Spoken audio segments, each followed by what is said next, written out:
Hi, welcome to Advantage Horsemanship TV. On today's show, we're going to be doing part 3 of our rehabilitating an off-the-track thoroughbred. So make sure to stay tuned. We'll be right back. Scott Purdom here. I'd like to explain the Bitless Halter. It's got many great features, from a thin, stiff rope that gets horses off of pressure quickly and easily.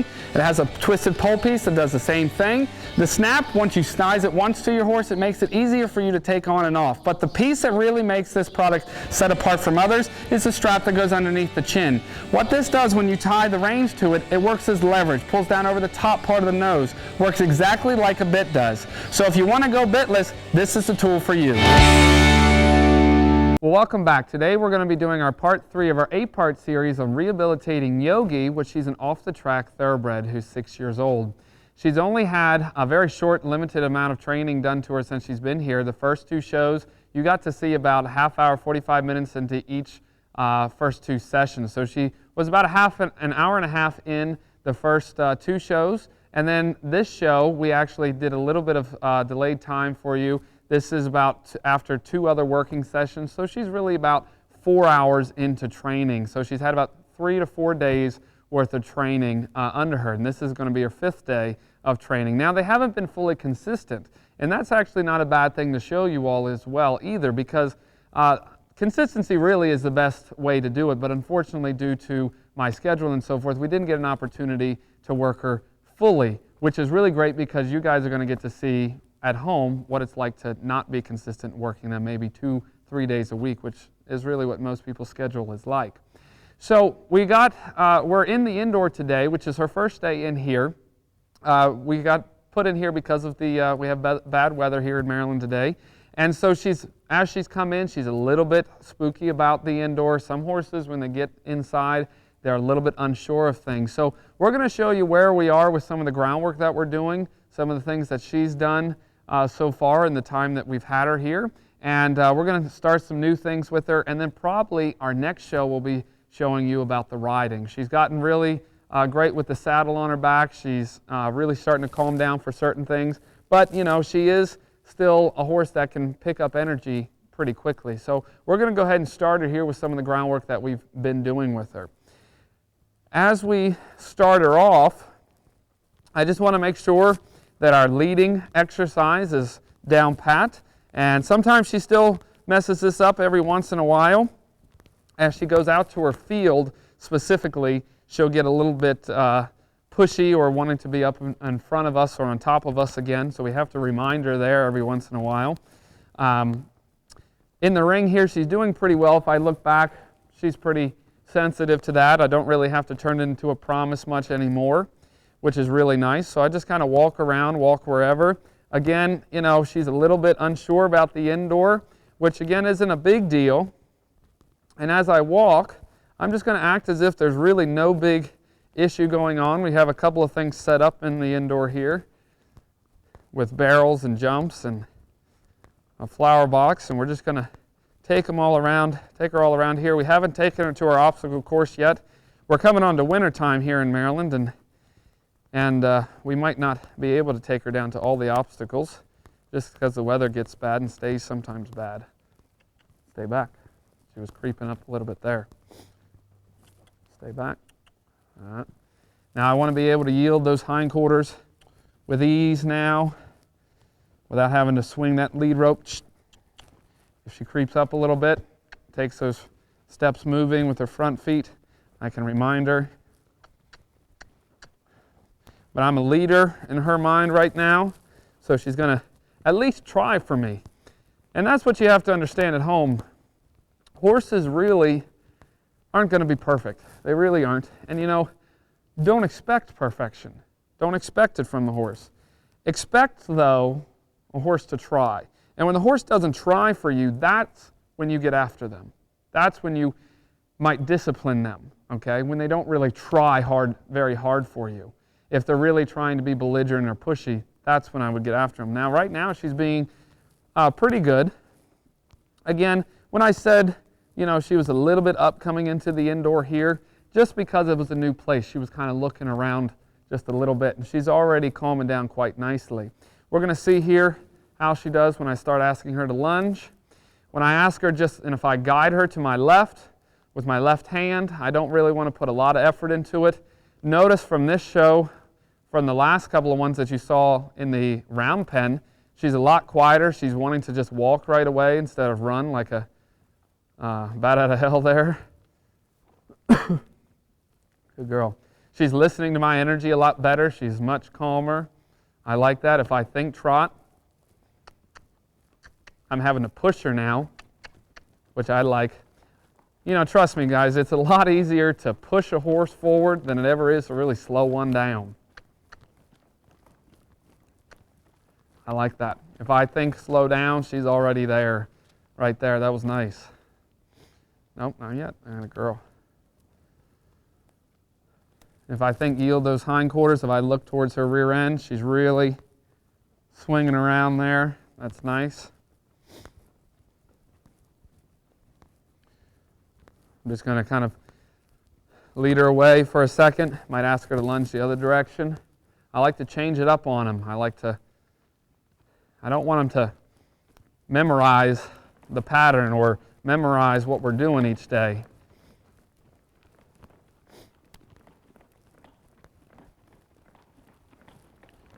Good girl.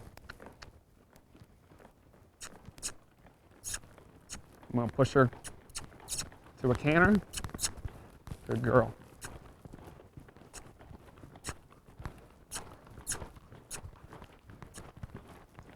Slow back down to the trot here in a second. Right there. Good girl. She's trotting a little bit fast. I'm going to ask her to slow down with my body energy. Right here, watch. I'm going to slow myself. She should slow herself a little bit. Not perfect. I'm going to think to slow down to a walk here. She has one lap to make a decision, just like in the round pen. Now here she's not fully listening to me. I'll show you what to do if she doesn't listen. One lap and, okay, she didn't listen.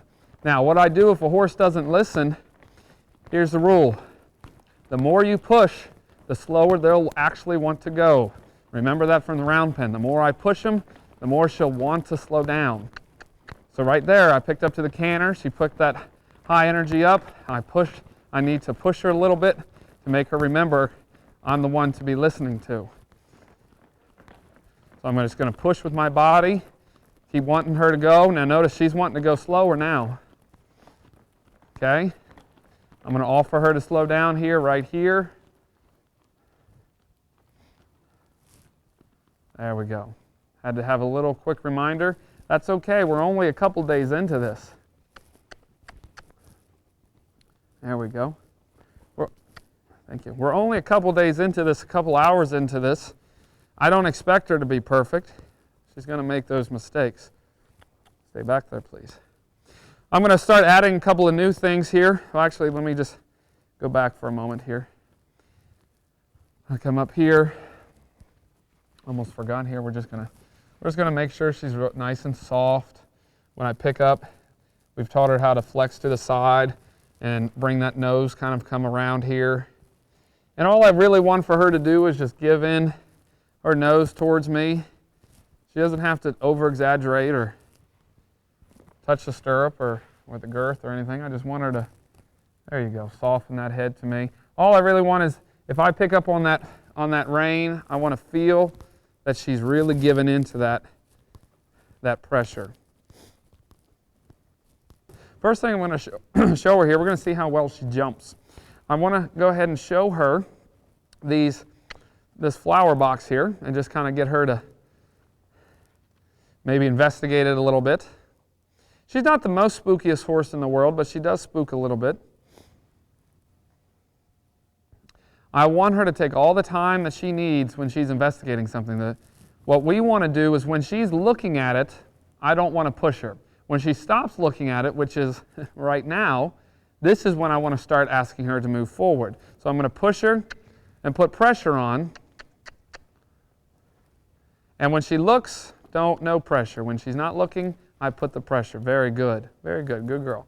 Now that was her first time doing that. She took to it very well, which is surprising because as we walked in here, I feel like we never get the best stuff on camera sometimes. Because when we walked in here, she was a bit afraid of it.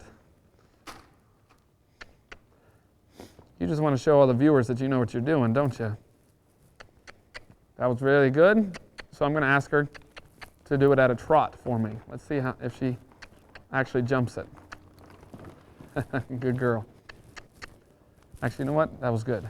Good girl. Come on up here. You know what? You tried for me. I like that. Give her the affection. Now's where I'll start giving more affection. I'll start giving more affection to her. Here, rubbing on her face. Very good.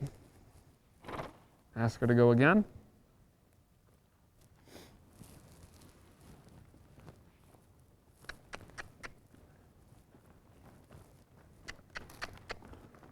Whew!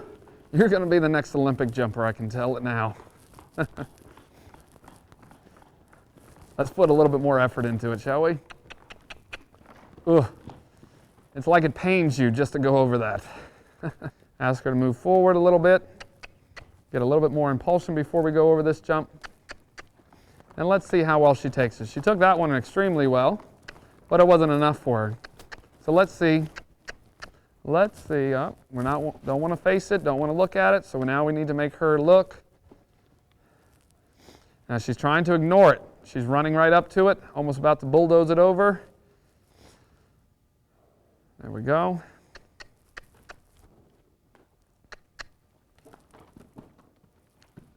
You put a lot of effort into it, don't you, honey?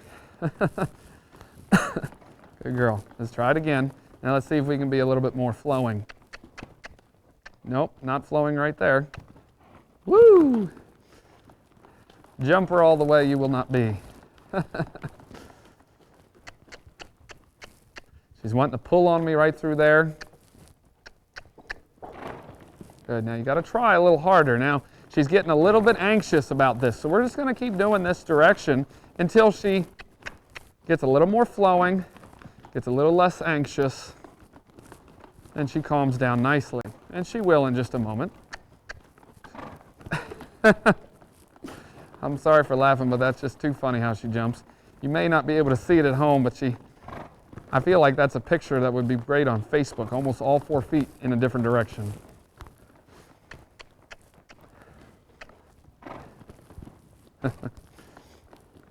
So she might not be the perfect jumper. That's okay. She doesn't have to be. But making them jump a little bit gives them a job, and giving a horse a job is crucial to their success. If you don't give them a job and you just ride them all over the place, that's not a job. That's not a job. That bores them. It bores me sometimes too. Okay, so you need to give them some sort of job. It doesn't have to be jumping. It can be obstacles. It can be cow work. It can be, advanced maneuvers. But you do need to have a job for them a little bit. Now, good girl. Yield those hindquarters. Good girl. Now there was a try. Again, not the best jumper in the world. But you know what? Good girl. Good girl. She really has a scratchy face, or an itchy face. She likes that scratched. Excellent. Let's try going the other way.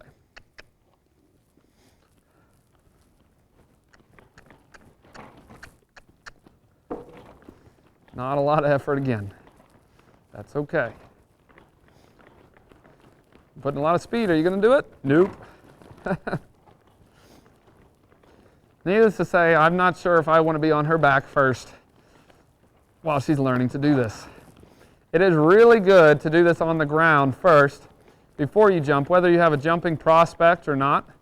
It's good to let them learn to jump without you on them first, as sometimes they have to feel themselves. It's just like learning to walk. They have to kind of do it themselves.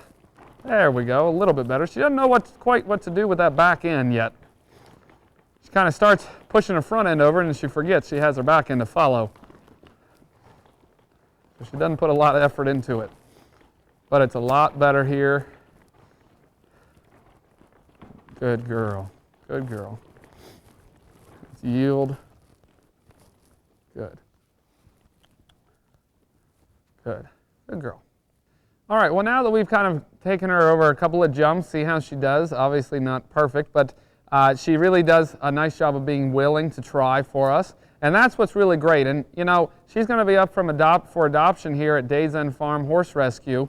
And I really think she's going to be a nice horse for somebody. As you can see, I mean, we're about 4 hours into this, and you can really see how she's really just calmed down. Now that 4 hours, mind you, has been spread out over probably almost 2 weeks.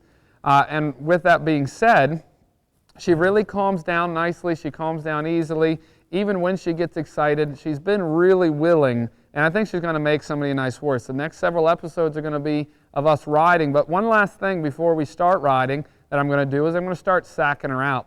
Now what I have here is I have just a grain bag that I've twisted up one end and put some duct tape on, and I've made it so that way you can kind of sack them out and make a really loud noise and do something where you don't hurt them.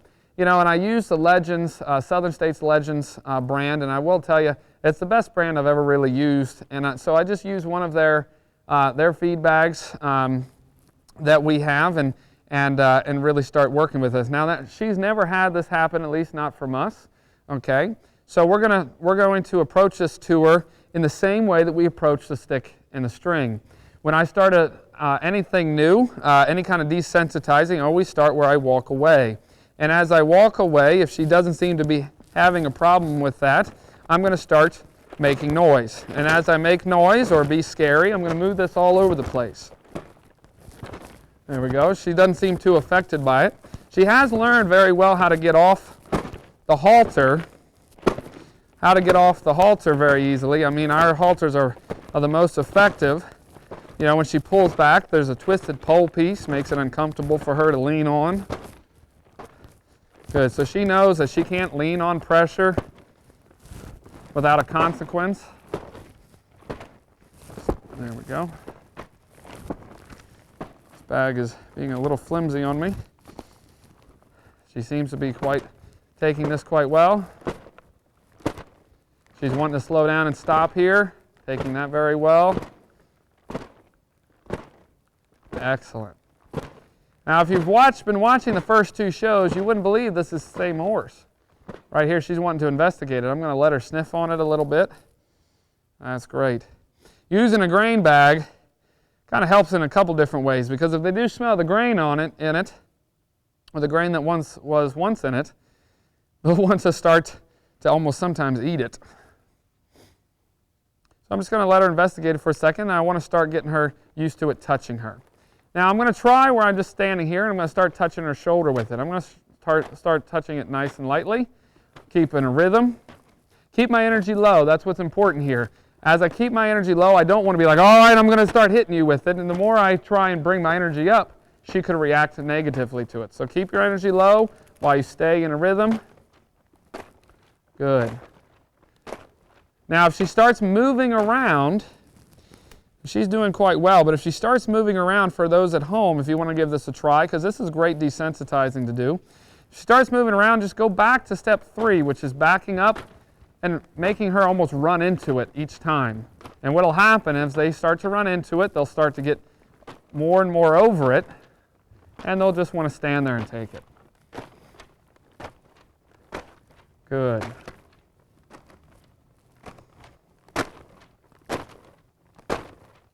I can start hitting harder and harder. There we go.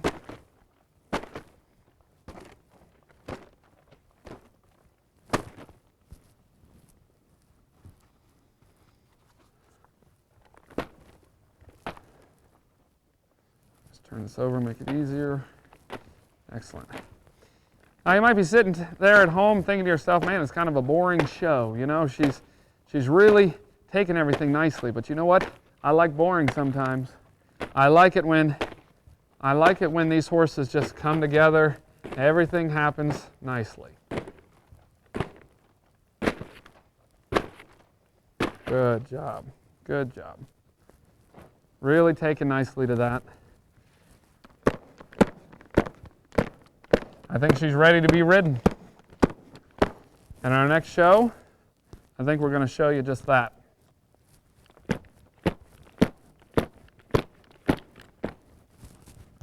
Good girl. I'm just going to finish up this session. This session really hasn't been all that long. Just going to get her used to me getting up and around. Ooh, I think we found a new area to work on.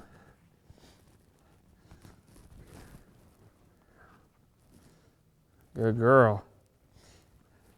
Now, that was good. I haven't jumped around on her. Now she's used to jockeys going up on her, and obviously she has a little bit of an issue about that. Good girl. This is a good place. Good place, and if we run out of time, we'll show you this on our next show, how we have to get her over it. If we run out of time here. Now all I'm doing is I'm flexing her to the side when she wants to move off, and just standing here, letting her work herself through it. As soon as she flexes and softens, I just give her face back. Very important. She's got to want to stay here on her own. She can't, there we go. She can't be forced to stay here. I tell her to stop when she's moving. But then once she stands still, I release. Good girl.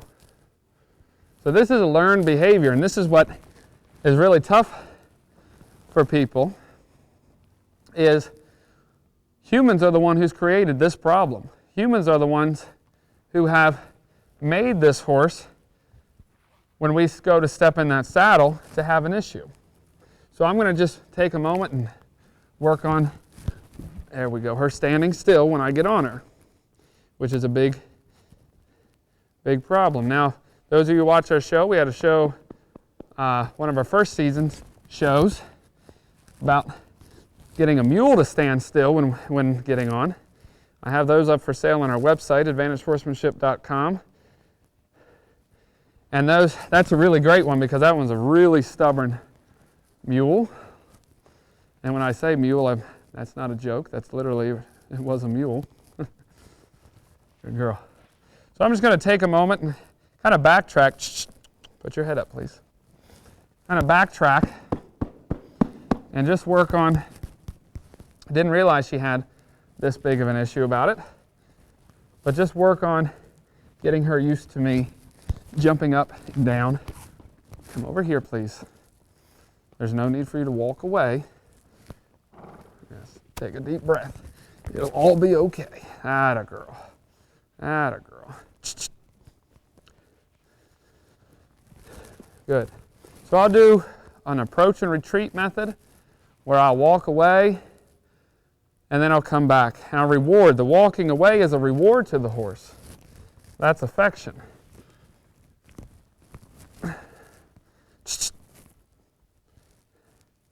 So when they stand there quietly, I get down, I get down and I walk away. Good girl. I'm glad we found a little spot that's a problem and a challenge. I thought you were almost going to be perfect for today. There we go. Good girl. Good. She's walking just a little bit, but not a lot. So I just had to go backwards a step to work on this. Put your head up. Understand, when they go to put their head down, they're really not thinking about you, and that's when they're going to most likely walk off. Stop going places. She can't, having a hard time not taking that extra first 2 steps. Excellent. One more time. And if she at least only takes those 2 steps, we'll take a break until next show. Don't go anywhere. Good girl. 2 steps, that's okay. Whoop, 3 steps. Now I'm going to make her get back because I didn't ask her to. Move. Get back. Thank you. Now she needs to stand. I'm going to do it one more time because I didn't like those 3 steps. I said 2 steps were acceptable, 3 steps not. That's better. Good girl. Excellent. Right there, we'll take a little break just like that. Now, so you saw most of this show. She did really great. She's really come along. Now we found a spot that she wasn't so great at, which was the getting on part. Had a little bit of attitude about it. All we needed to do was start working through it. So next time we'll be able to show you, we'll start with this, see how she's progressing along, and then we'll go ahead and get into the riding part. Okay, so I hope you guys stay tuned for next week's show, and you'll be able to really get to see how she's coming along. So thanks for watching, and we'll see you right here next week.